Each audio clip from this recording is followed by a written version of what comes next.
साथियों, आप सभी का विजय जैन प्लेटफॉर्म पर स्वागत है। इस वीडियो में हम लोग कुछ महत्वपूर्ण करंट अफेयर को देखेंगे तथा उनसे संबंधित महत्वपूर्ण बिंदुओं की विस्तार से चर्चा करेंगे। तो चर्चा को प्रारंभ करते हैं। सबसे पहले हम लोग बात करेंगे शक्तेंग अभयारण्य या शक्तेंग सेंचुरी पर चीन के दावे के विरोध में भूटान के द्वारा जो आपत्ति पत्र जारी किया गया या दर्ज किया गया है उसके संदर्भ में। तो यह जो आपका पूरा टॉपिक है, यह आपका मुख्य परीक्षा के प्रश्न पत्र नंबर 2 के तहत जो टॉपिक दिया गया है, भारत एवं इसके पड़ोसी संबंध, इसके अंतर्गत यह कवर हो जाएगा। अब संदर्भ की बात कर लेते हैं कि मामला हुआ क्या है। तो पूर्वी भूटान में स्थित शक्तेंग वन्यजीव अभयारण्य या शक्तेंग वाइल्ड लाइफ सेंचुरी पर बीजिंग अर्थात चाइना के द्वारा पूर्वी दावा किए जाने के विरोध में भूटान विदेश मंत्रालय ने नई दिल्ली से चीनी दूतावास को आपत्ति पत्र जारी किया है। अब विवाद का विषय क्या है उसको थोड़ा समझ लेते हैं। तो भूटान के पश्चिम और मध्य क्षेत्र में स्थित जकरलंग घाटी या जकरलंग वैली, पशामलंग घाटी और चुम्बी घाटी, इन 3 स्थानों को लेकर के चीन तथा भूटान के मध्य जो है वो विवाद जारी है। हालांकि भूटान का जो पूर्वी हिस्सा है वो भूटान चीन सीमा वार्ता का हिस्सा नहीं रहा है और इससे पहले चीन ने शक्तेंग वन्यजीव अभयारण्य पर कभी भी अधिकार का दावा नहीं किया था। हाल ही में चाइना के द्वारा वैश्विक पर्यावरण सुविधा अर्थात ग्लोबल इन्वायरमेंट फैसिलिटी GEF की 58वीं बैठक में भूटान के क्षेत्र पर इस क्षेत्र पर अपना दावा जताया है। चीन ने भूटान में स्थित शक्तेंग वन्यजीव अभयारण्य हेतु एक परियोजना के लिए वैश्विक पर्यावरण सुविधा GEF द्वारा वित्त पोषण करने का विरोध किया और कहा कि यह विवादित क्षेत्र है। ज्ञात हो आपको कि थिम्बू जो भूटान की राजधानी है और बीजिंग जो चाइना की राजधानी है, इनके मध्य औपचारिक राजनयिक संबंध नहीं है, पर दोनों पक्षों के मध्य जो है सीमा विवादों को सुलझाने तथा सीमांकन करने के लेकर के वार्ता जारी है। अब हम लोग शक्तेंग वन्यजीव अभयारण्य के बारे में देख लेते हैं। तो यहाँ 2 चीज़ याद रखिएगा कि शक्तेंग वन्यजीव अभयारण्य वर्तमान में कहाँ स्थित है, तो यह भूटान में है। और किन देशों के मध्य विवाद है इसको लेकर के, तो भूटान और चाइना के मध्य। तो ये 2 फैक्ट जो है इसको याद रखिएगा। शक्तेंग वन्यजीव अभयारण्य जो है यह पूर्वी भूटान के तरासिंगंग झोगर खाग जिले में स्थित है तथा यह भारत के अरुणाचल प्रदेश के साथ सीमा बनाता है। और यहाँ यह जो है पूर्वी नीले चीड़ या ईस्टर्न ब्लू पाइन तथा काली दुम वाले मैगपाई पक्षी, ब्लैक रब्ड मैगपी सहित कई स्थानिक प्रजातियों के लिए सुरक्षित आवास प्रदान करता है। इसकी स्थापना जो है, इस अभयारण्य की स्थापना का उद्देश्य मिगोई यह एक यति जैसा प्रजाति होती है, इसका संरक्षण करना था। यति क्या होते हैं? इनको आप हिम मानव कह सकते हैं। इनका कोई वैज्ञानिक पुष्टि नहीं की गई कि अभी वर्तमान में होते हैं या नहीं होते हैं, परंतु ऐसा माना जाता है कि नेपाल और तिब्बत वाला जो हिमालयन क्षेत्र है यहाँ पर ये पाए जाते हैं या ये रहते हैं, परंतु किसी ने देखा नहीं, इसके साक्ष्य नहीं मिले हैं। इसी प्रकार की एक प्रजाति है मिगोई, जो कि शक्तेंग जो आपका अभयारण्य है यहाँ पर यह उम्मीद यहाँ के लोग मानते हैं, ऐसा यहाँ के स्थानीय लोगों की मान्यता है कि यह यहाँ पर पाया जाता है, परंतु इसकी अभी तक वैज्ञानिक पुष्टि नहीं हुई है। अब जो शक्तेंग वन्यजीव अभयारण्य है इसको थोड़ा सा हम लोग मैप में देख लेते हैं। तो ये आपका भूटान है, ये रेड कलर का, इधर आपकी चाइना सीमा जुड़ी हुई है, इधर आपका भारत में सिक्किम, असम और अरुणाचल प्रदेश। सिक्किम, ठीक है, असम, अरुणाचल प्रदेश, इधर आपका पश्चिम बंगाल वाला हिस्सा भी जुड़ता है। तो इनसे ये आपका भूटान जुड़ा हुआ है और यही भूटान में आपका ये है शक्तेंग वन्य जीव अभयारण्य या शक्तेंग वाइल्ड लाइफ सेंचुरी, जो कि आप यहाँ देख सकते हैं। ये अरुणाचल प्रदेश के सीमा के नज़दीक है। इसी पर जो है चाइना के द्वारा दावा किया गया है, उसको विवादित क्षेत्र बताया गया है। कुछ अन्य चीज़ों को इसी में देखते हैं। तो वैश्विक पर्यावरण सुविधा तो ग्लोबल इन्वायरमेंट फैसिलिटी GEF के बारे में देख लेते हैं, जिसकी बैठक में चाइना के द्वारा यह मुद्दा उठाया गया है। इस वैश्विक पर्यावरण सुविधा के बारे में हम लोग इससे पिछले वीडियो में भी अर्थात 3 अगस्त के करंट की वीडियो में भी हमने चर्चा की थी विस्तार से, यहाँ पर फिर से चर्चा कर लेते हैं। तो यह जो वैश्विक पर्यावरण सुविधा, इसकी स्थापना पृथ्वी की सबसे गंभीर पर्यावरणीय समस्याओं से निपटने में मदद करने के उद्देश्य रियो पृथ्वी शिखर सम्मेलन या अर्थ समिट जिसे कहते हैं, या 1992 में जब होता है उसकी पूर्व संध्या पर इसकी स्थापना की गई थी। और यह जो GEF है, ग्लोबल इन्वायरमेंट फैसिलिटी, यह विभिन्न देशों, अंतर्राष्ट्रीय संस्थानों, नागरिक समाज संगठनों तथा निजी क्षेत्रों की एक अंतर्राष्ट्रीय भागीदारी है और इसका उद्देश्य जो है वह वैश्विक पर्यावरणीय मुद्दों का समाधान करना है तथा वैश्विक पर्यावरण सुविधा अर्थात GEF जो है या अंतर्राष्ट्रीय पर्यावरण सम्मेलनों और समझौतों के अंतर्गत उद्देश्यों को पूरा करने हेतु अल्प विकसित तथा विकासशील देशों के लिए वित्तीय सहायता प्रदान करने का कार्य करता है। इसके अलावा इस संगठन के द्वारा जैव विविधता, जलवायु परिवर्तन, अंतर्राष्ट्रीय जल क्षेत्र, ओजोन परत का क्षरण जो होता है, मृदा की उर्वरा शक्ति में कमी तथा आर्गेनिक प्रदूषक इत्यादि के मुख्य क्षेत्रों के 6 मुख्य क्षेत्रों पर कार्य किया जाता है या इन 6 क्षेत्रों में इसके द्वारा फंडिंग प्रोवाइड की जाती है। और वर्ल्ड बैंक जो है वह GEF ग्लोबल इन्वायरमेंट फैसिलिटी का ट्रस्टी के रूप में कार्य करता है तथा GEF ट्रस्ट कोष का प्रबंधन जो है वर्ल्ड बैंक के द्वारा किया जाता है। आगे चलते हैं, आगे बात कर लेते हैं हम लोग अपराध दंड सौदेबाजी, जिसे इंग्लिश में कहते हैं प्ली बार्गेनिंग, यह क्या होती है एवं किस प्रकार से कार्य करती है और वर्तमान में चर्चा में क्यों आई है। तो यह जो आपका टॉपिक है यह आपके मुख्य परीक्षा के GS के प्रश्न पत्र नंबर 2 के तहत टॉपिक दिया गया है विभिन्न घटकों के बीच शक्तियों का पृथक्करण, विवाद निवारण तंत्र तथा संस्थान, इसके अंतर्गत यह कवर हो जाएगा। अब सबसे पहले हम लोग संदर्भ की बात कर लेते हैं कि कॉन्टेक्स्ट आखिर में है क्या। तो हाल ही में तबलीगी जमात के कई विदेशी सदस्यों को अपराध दंड सौदेबाजी प्ली बार्गेनिंग के माध्यम से न्यायिक मामलों से रिहाई प्रदान की गई है। अब प्रश्न उठता है कि अपराध दंड सौदेबाजी होती क्या है। तो इसके अंतर्गत किसी आपराधिक मामले में आरोपित व्यक्ति अभियोजन या जो प्रोसिक्यूशन है उस पक्ष से सजा कम करने के लिए समझौता करता है। इसमें आरोपित व्यक्ति जो है वो कम गंभीर प्रकृति के अपराध के लिए दोष स्वीकार करने पर कानून द्वारा दिए जाने वाले दंड की मांग करता है। आप इसको एक उदाहरण से ऐसे समझ सकते हैं कि मान लीजिए किसी व्यक्ति ने चोरी की, उसको मान लीजिए उसमें मैक्सिमम जो सज़ा हो सकती है 2 वर्ष की सज़ा हो सकती है, परंतु उसका केस जो है चल रहा है और उसके खिलाफ जो है पूरे एविडेंस नहीं है और ना ही वो निर्दोष साबित हो रहा है। तो उसने क्या किया कि उसने कहा कि मैं अपना दोष कबूल कर लूँगा कि मैंने चोरी की है, परंतु मेरी सज़ा जो है वो 2 साल की जगह 1 साल कर दी जाए तो मैं सज़ा या जो कैसे अपराध है वो उसको कबूल कर लूँगा। तो ये इसमें ये चीज़ होती है।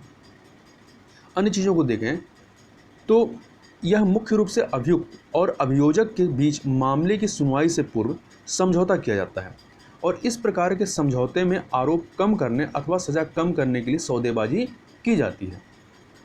अब बात कर लेते हैं भारत में अपराध दंड सौदेबाजी के आरंभ के संदर्भ में। तो भारत में अपराध दंड सौदेबाजी को वर्ष 2006 में दांडिक प्रक्रिया संहिता अर्थात CRPC में किए गए संशोधन के पश्चात लागू किया गया था। इसके लिए दांडिक प्रक्रिया संहिता के अध्याय 21A के अंतर्गत धारा 265A से लेकर के धारा 265L तक में संशोधन किए गए हैं।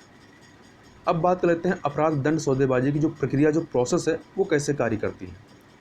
तो भारत में अपराध दंड सौदेबाजी प्रक्रिया केवल अभियुक्त द्वारा शुरू की जा सकती है, जो अपराधी है उसके द्वारा ही यह प्रक्रिया शुरू की जा सकती है।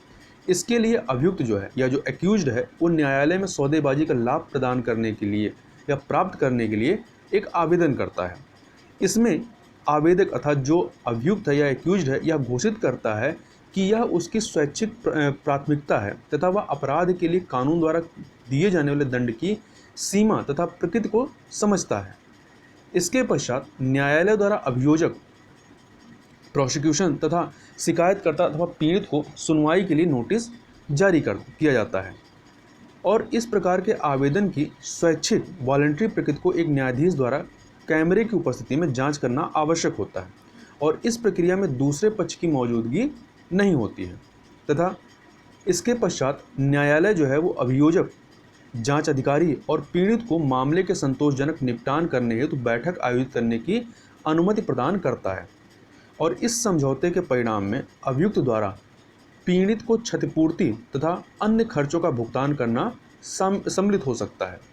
इसके अलावा एक बार आपसी संतुष्टि हो जाने के बाद न्यायालय सभी पक्षों और पीठासीन अधिकारी द्वारा हस्ताक्षरित एक रिपोर्ट के माध्यम से समझौते को अंतिम रूप प्रदान करता है और इसके अंत में आरोपी को अपराध के लिए न्यूनतम निर्धारित कारावास की आधी अवधि के लिए जेल की सज़ा हो सकती है और अपराध के लिए न्यूनतम अवधि निर्धारित नहीं होने पर कानून द्वारा निर्धारित अधिकतम सजा की 1/4 सजा आरोपी को भुगतनी होगी। तो यह पूरी प्रक्रिया है अपराध दंड सौदेबाजी की।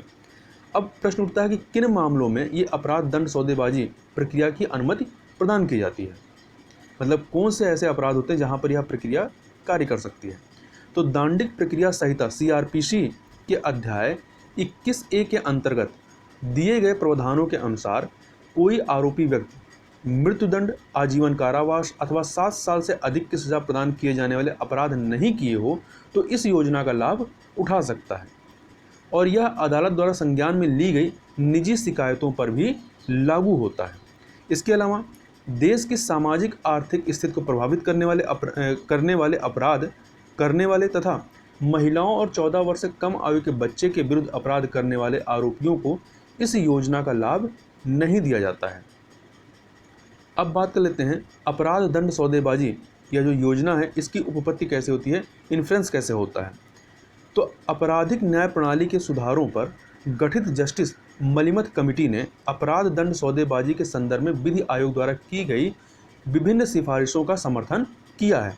तो याद रखिएगा कि जस्टिस मलिमथ कमेटी किससे संबंधित है, तो यह आपराधिक न्याय प्रणाली के सुधारों से संबंधित है और इसी से कमेटी संबंधित है अपराध दंड सौदेबाजी। अब ये जो अपराध दंड सौदेबाजी योजना है इसका लाभ क्या होता है, तो इसमें क्या है कि शीघ्र सुनवाई की सुनिश्चितता होती है कि सुनवाई जल्दी हो जाती है तथा आपराधिक मामलों के परिणाम पर अनिश्चितता की समाप्ति हो जाती है कि जो केस बहुत लंबे समय तक चलते हैं और पता नहीं उसके परिणाम आएंगे या नहीं, तो वो जो अनिश्चितता है वो दूर हो जाती है। इसके अलावा मुकदमेबाजी की जो लागत तथा चिंता से मुक्ति होती है, क्योंकि मुकदमा बहुत दिनों तक चलेगा तो उसकी लागत भी ज़्यादा आएगी और उसका परिणाम कब आएगा यह भी कोई सुनिश्चित नहीं होता। इसके अलावा दोष दरों पर प्रभाव पड़ता है, मतलब जो सजा है अपराधी जल्दी जल्दी सजा पाते हैं। इसके अलावा अपराधियों के लिए जीवन में एक नई शुरुआत करने में सहायक होता है, मतलब अपराधी ने अपनी सजा या अपना अपराध कबूल कर लेता है और एक निर्धारित सजा को भोगता है और उसके बाद वह जो बाकी टाइम होता है वो अपने जीवन में सुधार कर सकता है और एक नई शुरुआत कर सकता है।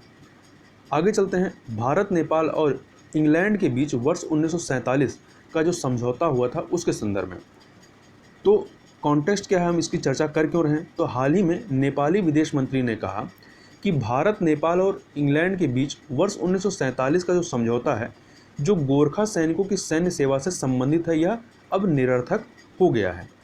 अब पूरी बात इन्होंने क्या कही है, तो नेपाल विदेश मंत्री ने कहा है कि गोरखा सैनिकों की भर्ती अब अतीत की विरासत हो चुकी है और यह एक ऐसा एकल द्वार था जिसे नेपाली युवाओं को विदेश जाने के लिए खोला गया था तथा बदलते हुए परिदृश्य में इस समझौते के कुछ प्रावधान जो है वो संदिग्ध हो गए हैं। अतः वर्ष 1947 का त्रिपक्षीय समझौता जो है ये निरर्थक हो गया है। तो अब प्रश्न उठता है कि यह वर्ष 1947 के त्रिपक्षीय समझौते में बात क्या थी। तो भारत, नेपाल और इंग्लैंड के बीच हुए वर्ष 1947 के समझौते के अनुसार भारत और ब्रिटेन अपने देश की सेना में गोरखाओं की भर्ती कर सकते हैं। इसी पर अभी नेपाल के विदेश मंत्री के द्वारा सवाल उठाया गया है। अब इसका बैकग्राउंड देखते हैं कहाँ से प्रारंभ होता है। तो ब्रिटिश सेना में पहली बार गोरखाओं की भर्ती के बारे में देखें तो आंग्ल नेपाल युद्ध जो होता है आपका वर्ष 1814-16 में होता है, जिसे गोरखा युद्ध भी कहा जाता है।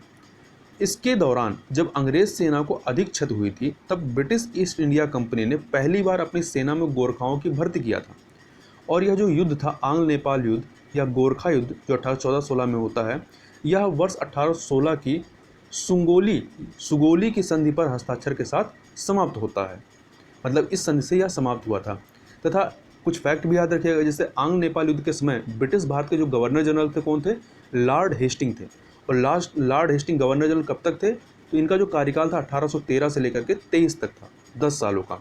इसके अलावा जो संगौली की संधि होती है, ये संगौली जो है ये बिहार के चंपारण जिले में स्थित है और इस संधि के द्वारा गोरखाओं ने काठमांडू में एक ब्रिटिश रेजिडेंट रखना स्वीकार कर लिया था। आगे चलते हैं, इसी में देखते हैं। अब भारतीय सेना में कार्यरत गोरखा सैनिकों की बात करें तो उल्लेखनीय है कि नेपाल के गोरखा सैनिक 6 दशकों से भारतीय सेना का अभिन्न अंग रहे हैं और वर्तमान में 7 गोरखा रेजिमेंट में कुल 39 बटालियन जो है वो कार्य कर रही हैं। आगे चलते हैं, आगे बात कर लेते हैं हार्दिक सतीश चंद्र शाह के संदर्भ में। तो देखते हैं यह क्यों चर्चा में है। तो आईएएस अधिकारी हार्दिक सतीश चंद्र शाह को प्रधानमंत्री का निजी सचिव नियुक्त किया गया है और इनकी नियुक्ति को केंद्रीय मंत्रिमंडल की नियुक्ति समिति द्वारा मंजूरी दी गई है। और हार्दिक सतीश चंद्र शाह जो हैं ये राजीव टोपनो का स्थान लेंगे और जो राजीव टोपनो हैं इनको बीते दिनों वाशिंगटन में विश्व बैंक के कार्यकारी निदेशक का वरिष्ठ सलाहकार नियुक्त किया गया है। तो हम लोग आंध्र प्रदेश की जो 3 राजधानियां बनाए जाने का प्रस्ताव था उसके बारे में बात कर लेते हैं। तो आंध्र प्रदेश की 3 राजधानियों को वहाँ के राज्यपाल की मंजूरी प्रदान कर दी गई है। तो आंध्र प्रदेश की 3 राजधानियों से संबंधित योजना को राज्य के राज्यपाल विश्वभूषण हरिचंदन ने मंजूरी दे दी है। राज्यपाल ने आंध्र प्रदेश विकेंद्रीकरण एवं समग्र क्षेत्रों का समावेश विकास विधेयक 2020, जिसको इंग्लिश में कह सकते हैं Andhra Pradesh decentralisation and inclusive development of all regions bill 2020 और राजधानी क्षेत्र विकास प्राधिकरण निरसन विधेयक 2020 या इंग्लिश में कहें तो capital region development authority repeal bill 2020 को मंजूरी दे दी है। अब आंध्र प्रदेश सरकार की योजना के अनुसार राज्य में निर्माणाधीन अमरावती को विधायी राजधानी, इसको मैप में भी आप देखते चलिए तो यहाँ ज़्यादा क्लियर हो जाएगा। तो इसमें अमरावती जो है निर्माणाधीन अमरावती यहाँ पर आपका है, इसको विधायी राजधानी तथा तटवर्ती विशाखापत्तनम को कार्यकारी राजधानी और करनूल को, यहाँ पर आपका करनूल जिला है, इसको न्यायिक राजधानी के रूप में स्थापित किया जाएगा। तो ये तीनों याद रखिएगा या फैक्ट एक कौन सा किस रूप में है। तो अमरावती को विधायी राजधानी मतलब कि आपका जो विधायी कार्य होगा, ठीक, जो विधानसभा होगी वो आपका अमरावती में होगी, तथा विशाखापत्तनम ये कार्यकारी राजधानी होगी एग्जीक्यूटिव वाली, और करनूल जो होगी ये आपकी न्यायिक राजधानी के रूप में स्थापित किया गया है। और इन तीनों का उत्तर से दक्षिण क्रम भी याद रखिएगा, ठीक है। सबसे उत्तर में विशाखापत्तनम है, फिर अमरावती है, फिर करनूल है। इसके अलावा यह जो निर्णय लिया गया है कि 3 राजधानियां रहेंगी, यह निर्णय इसके लिए एक कमेटी गठित की गई थी रिटायर्ड आईएएस अधिकारी जीएन राव की अध्यक्षता में। उस जो समिति बनी थी उस समिति के सुझावों के आधार पर ही यह निर्णय जो है वो लिया गया है। इसके अलावा दक्षिण अफ्रीका मॉडल के आधार पर ये जो 3 राजधानियां हैं ये बनाई गई। तो यदि पूछा जाए कि ये मॉडल कहाँ का अपनाया गया है, तो ये दक्षिण अफ्रीका का मॉडल अपनाया गया है। जो दक्षिण अफ्रीका है वहाँ पर 3 राजधानियाँ हैं। कौन कौन सी? वहाँ पर आपका प्रशासनिक और कार्यकारी राजधानी जो है वो प्रिटोरिया है, तथा विधायी राजधानी केप टाउन है, और न्यायिक राजधानी जो है ब्लूमफॉन्टेन है। तो याद रखिएगा यदि कहीं पर प्रश्न आ जाए कि आंध्र प्रदेश में जो 3 राजधानी का जो कॉन्सेप्ट लाया गया है ये किस देश के मॉडल पर आधारित है, तो दक्षिण अफ्रीका के मॉडल पर आधारित है। अब हम लोग बात कर लेते हैं भारत एयर फाइबर के बारे में। तो देख लेते हैं कि अब भारत एयर फाइबर है क्या। तो कॉन्टेक्स्ट यह है कि 2 अगस्त 2020 को केंद्रीय संचार मंत्री ने महाराष्ट्र के अकोला में, स्थान का नाम याद रखिएगा, महाराष्ट्र के अकोला में भारत एयर फाइबर सेवाओं का उद्घाटन किया है। और इन सेवाओं के माध्यम से महाराष्ट्र के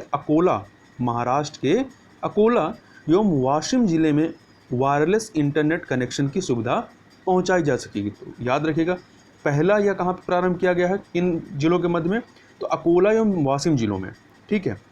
तथा भारत फाइबर, ये जो एयर फाइबर सेवाएं हैं ये भारतीय संचार निगम लिमिटेड अर्थात बीएसएनएल द्वारा भारत सरकार की डिजिटल इंडिया पहलों के एक हिस्से, जो डिजिटल इंडिया इनिशिएटिव है उसके एक पार्ट के रूप में प्रस्तुत की गई है। और इनका लक्ष्य बीएसएनएल की मौजूदगी वाले स्थान से 20 किलोमीटर के दायरे में वायरलेस इंटरनेट कनेक्टिविटी उपलब्ध कराना है। मतलब जहाँ पर भी बीएसएनएल मौजूद है वहाँ से 20 किलोमीटर की रेंज में जो इंटरनेट कनेक्टिविटी है उसके लिए वायरलेस सुविधा उपलब्ध कराई जाएगी। गौरतलब है कि बीएसएनएल स्थानीय टेलीकॉम इंफ्रास्ट्रक्चर पार्टनर्स टीआईपी की सहायता से सस्ती इंटरनेट सेवाएं उपलब्ध कराती है। अब ये जो भारत एयर फाइबर सेवाएं हैं इसकी थोड़ी सी विशेषताओं को देख लेते हैं। तो ये सेवाएं विशिष्ट हैं क्योंकि बीएसएनएल इन सेवाओं में असीमित निःशुल्क वॉइस कॉलिंग की सुविधा प्रदान कर रही है। मतलब आप यदि यह सुविधा लेते हैं तो आप निःशुल्क, मतलब चाहे जितना आप कॉलिंग कर सकते हैं। इसके अलावा इन सेवाओं में बीएसएनएल 100 Mbps स्पीड तक की भारत एयर फाइबर कनेक्टिविटी उपलब्ध कराती है। आगे चलते हैं, आगे बात करते हैं रेन सोनम शेयरिंग लेप्चा के बारे में। तो ये कौन है और क्यों चर्चा में है? तो हाल ही में पद्मश्री से सम्मानित भारतीय संगीतकार रेन सोनम शेरिंग लेप्चा का 92 वर्ष की उम्र में 92 ईयर की उम्र में इनका निधन हो गया है। तो याद रखिएगा कि ये किस विधा से या किस क्षेत्र से संबंधित है। तो सोनम शेरिंग लेप्चा ये संगीतकार थे और इनका जन्म जो है 3 जनवरी 1928 को पश्चिम बंगाल के दार्जिलिंग में हुआ था और ये 1960 में ऑल इंडिया रेडियो AIR पर लेप्चा गाने वाले पहले व्यक्ति भी थे। इसके अलावा 1995 में इनके जो संगीत में इनका योगदान है उसके वजह से 1995 में संगीत नाटक अकादमी पुरस्कार था। 2007 में इनको भारत सरकार के द्वारा पद्मश्री सम्मान से सम्मानित किया गया। आगे चलते हैं, आगे बात कर लेते हैं ओपन स्काई समझौता या ओपन स्काई एग्रीमेंट के बारे में। तो यह जो आपका टॉपिक है यह आपके मुख्य परीक्षा के प्रश्न पत्र नंबर 2 के तहत टॉपिक दिया गया है। द्विपक्षीय, क्षेत्रीय और वैश्विक समूह और भारत से संबंधित और अथवा भारत के हितों को प्रभावित करने वाले करार या एग्रीमेंट। तो इस टॉपिक के अंतर्गत यह कवर हो जाएगा। अब संदर्भ की बात कर लेते हैं कि कॉन्टेक्स्ट क्या है आखिर में। तो हाल ही में संयुक्त अरब अमीरात UAE ने भारत के साथ ओपन स्काई समझौता करने की इच्छा जताई है। ठीक है, UAE ने भारत से ओपन स्काई नीति को 5वीं और 6ठी हवाई फ्रीडम से अलग होकर देखने के लिए कहा है। क्यों इससे अलग होकर कहा है? क्योंकि 5वीं और 6ठी हवाई फ्रीडम जो है भारत और UAE की एयरलाइनों के मध्य खटास का कारण है। अभी आगे देख लेते हैं कि 5वीं और 6ठी हवाई फ्रीडम में आखिर है क्या। अब सबसे पहले बात कर लेते हैं कि ओपन स्काई नीति क्या है। तो ओपन स्काई नीति इस समझौते से दोनों देशों के बीच, ये जो ओपन स्काई एग्रीमेंट होगा इस समझौते से दोनों देशों के बीच कनेक्टिविटी तथा यात्री के संचरण या आवागमन को बढ़ावा मिलेगा तथा इन मार्गों पर हवाई किराए में भी कमी आएगी तथा राष्ट्रीय नागरिक उड्डयन नीति 2016 के तहत सरकार जो है वो सार्क देशों, जो हमारे पड़ोसी सार्क देश हैं, सार्क देशों के साथ नई दिल्ली से 5000 किलोमीटर की अधिक, मतलब इससे अधिक दूरी वाले देशों के साथ पारस्परिक आधार पर रेसिप्रोकल बेसिस पर ओपन स्काई हवाई सेवा समझौते कर सकती है। तो याद रखिएगा कि ये जो समझौता है ये सार्क देशों और सार्क देशों के अलावा ऐसे देश जिनकी डिस्टेंस जो है दिल्ली से 5000 किलोमीटर से अधिक है उनके साथ ही यह ओपन स्काई एग्रीमेंट भारत जो है यह कर सकता है। इसका तात्पर्य है कि इससे कम दूरी पर स्थित देशों के साथ वायु यातायात हेतु द्विपक्षीय समझौता, ठीक है, द्विपक्षीय समझौता किया जाएगा और तथा दोनों देशों के मध्य उड़ानों की संख्या को पारस्परिक रूप से तय किया जाएगा। भारत जो है UAE के पूर्व ग्रीस, जमैका, गुआना, चक गणराज्य, फिनलैंड, स्पेन और श्रीलंका के साथ, श्रीलंका तो आपका सार्क कंट्री के अंतर्गत आ गया, तो श्रीलंका के साथ ओपन स्काई समझौते पर हस्ताक्षर कर चुका है। अब थोड़ा सा ये जो हवाई फ्रीडम है इसके बारे में बात करते हैं, फ्रीडम्स ऑफ एयर के बारे में। तो अंतर्राष्ट्रीय वायु यातायात जो है ये विभिन्न हवाई फ्रीडम से संचालित होता है और किसी देश द्वारा विदेशी एयरलाइनों को देश में उड़ान भरने के लिए दी गई अनुमति जो होती है वो फ्रीडम ऑफ एयर या हवाई फ्रीडम पर निर्भर करती है। मतलब हमारे देश की या भारत की जो एयरलाइन है ये UAE में उड़ेगी तो ये उस देश के जो फ्रीडम ऑफ एयर है उसके जो अनुमति दी जाएगी उसके आधार पर ही उड़ान भर सकती है। अंतर्राष्ट्रीय नागरिक उड्डयन समझौता convention on international civil aviation 1944 के अनुसार 9 हवाई फ्रीडम निर्धारित किए हैं। अब कुछ महत्वपूर्ण हवाई फ्रीडम को देख लेते हैं। तो जो पहला हवाई फ्रीडम है, फर्स्ट हवाई फ्रीडम, ये क्या है कि किसी वायुयान को अपने गृह राज्य से उड़ान भरने की अनुमति देती है। मतलब जैसे गृह राज्य क्या है, भारत का एयरलाइन है तो भारत से उड़ान भरने की अनुमति देती है। दूसरा हवाई फ्रीडम क्या कहता है, या वायुयान को किसी दूसरे देश में उतरने की अनुमति देती है। मतलब इस फ्रीडम के तहत जैसे कि हमें श्रीलंका में उतरना है तो यह दूसरा हवाई फ्रीडम अप्लाई होगा। तीसरी और चौथी हवाई फ्रीडम क्या कहती है, किसी वायुयान को दूसरे देश में उतरने के पश्चात वापस अपने देश के लिए उड़ान भरने तथा अपने देश में उतरने की अनुमति देता है। मतलब मान लीजिए कि भारत की एयरलाइन पहले श्रीलंका जाती है, फिर श्रीलंका से वहाँ से उड़ान भर करके फिर आपके अपने देश भारत में लैंड करना उसको। और पाँचवीं और छठी हवाई फ्रीडम जिसको संयुक्त अरब अमीरात ने कहा है कि इसको छोड़ करके अभी चर्चा की जाएगी। तो पाँचवीं छठी हवाई फ्रीडम क्या है, इसके अंतर्गत एयरलाइंस को किसी देश से यात्री लेने तथा अपने एयरलाइंस अपने मूल देश, मतलब जो एयरलाइन का जो मूल देश है उसके अलावा किसी तीसरे देश के लिए ले जाने की अनुमति होती है। ठीक है, तो इसके अंतर्गत एयरलाइन को किसी देश से, मतलब मान लीजिए कि भारत की एयरलाइन है, वो संयुक्त अरब अमीरात के यात्री लेती है, तो किसी देश से यात्री लेगा तथा अपने मूल देश के अलावा, मतलब भारत के अलावा किसी तीसरे देश के लिए ले जाने, मतलब मान लीजिए फ्रांस ले जाना है, तो ले जाने की अनुमति यह 5वीं और 6ठी हवाई फ्रीडम देता है। तो इस प्रकार से हमने ओपन स्काई जो एग्रीमेंट है या जो ओपन स्काई पॉलिसी है इसके संदर्भ में यहाँ पर बात की। तो इस प्रकार से यहाँ पर इस वीडियो में हम लोगों ने कुछ महत्वपूर्ण करंट अफेयर को देखा। तो इस वीडियो में बस इतना ही, मिलते हैं नेक्स्ट वीडियो में, तब तक के लिए बहुत बहुत धन्यवाद।